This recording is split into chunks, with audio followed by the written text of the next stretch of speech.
I had no interest in anything. I didn't read, I didn't watch TV, didn't do any real cooking.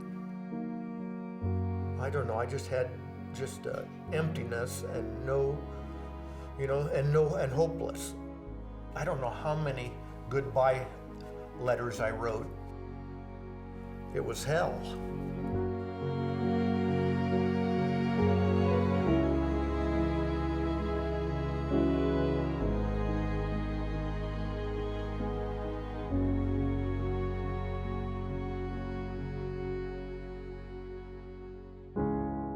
My family has a history of depression. I had a grandmother who was severely depressed, but as far as your triggers, I didn't have financial difficulties. I'd been divorced for 10 years, and so it wasn't a relationship thing. It'd be the spring of 2021. It was time to think about going to the field, and I just had such dread. Right away, I sought out treatment with my family doctor, Dr. Lowry. He prescribed antidepressant to me, and I just absolutely couldn't take it. I took it for 2 days, and I was so incredibly nauseous. I kind of struggled through the summer, and that's when I really had strong suicidal thoughts. My sister-in-law made a call to Dr. Lowry.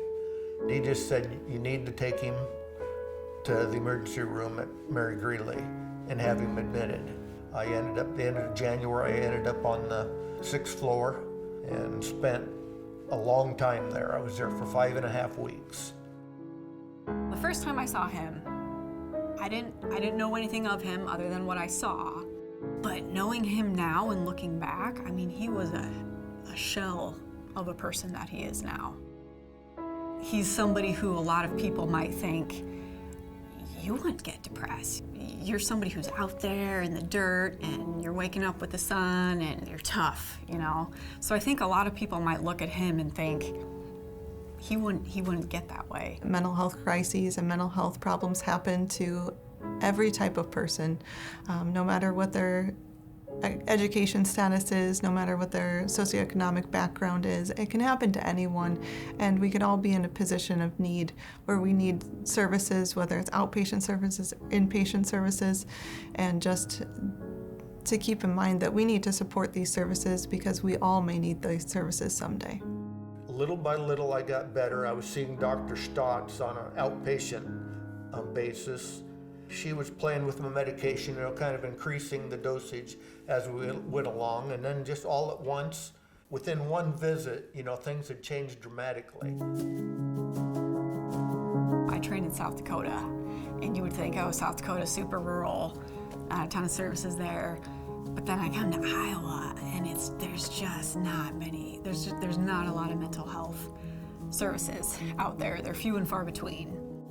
The past several years have been pretty difficult post-COVID, and in the COVID era, a lot more anxiety and depressive disorders have been prominent in the community, and that in and of itself has increased the need for people needing treatment for those disorders, on top of the normal prevalence of other mental health disorders.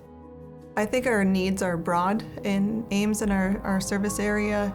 We need more inpatient psychiatric beds. We need a lot more outpatient services. Outpatient services includes the need for people to manage medications, to do psychotherapy, and other support services as well. So for us to be here is incredibly important for this community, and people tell me that all the time. The people I met at Mary Greeley, the staff that took care of me, I'll never forget them. After you spend that much time there on the floor and then you leave, there's kind of a sense of loss, because you really get close to some of these people. Some of the bigger things that we've done in the past few years is invested quite a bit of time and attention into creating a new inpatient behavioral health unit. So we started that design process almost 2 years ago, and we will see it completed the summer of 2023. So it will expand our services to care for those inpatients and those most acutely ill, and excited to see that open. We've also enhanced our ability to care for patients that are coming into our emergency department in an acute crisis, and we have a nice safe space in our emergency department for those patients, so they remain safe and the staff caring for them also remain safe. That's part of the reason I'm doing this. I want people to have some hope no matter what. I feel lucky to be here today. Actually, I feel better, I think, than I ever have. Life is pretty good on this side of it.